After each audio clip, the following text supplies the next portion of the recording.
Ayan mga loves, na naka-ready na ang tindera nyo for today. At dahil sa nakatulog tayo konti, kaya ready ng lola nyo para magtinda ngayon. Wow! So, first day namin sa aming breakfast menu. So, and good luck and maraming sana tayo mabenta ngayong araw. Say hi. Ayan, so, let's go.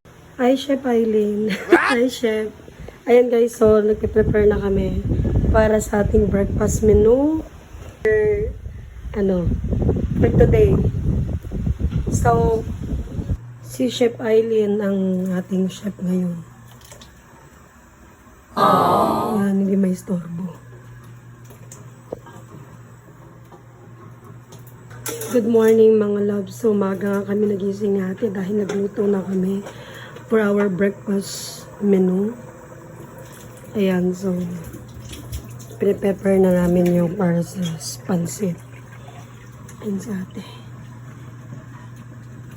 Ayan, so, first day namin magbukas ng aming tindahan.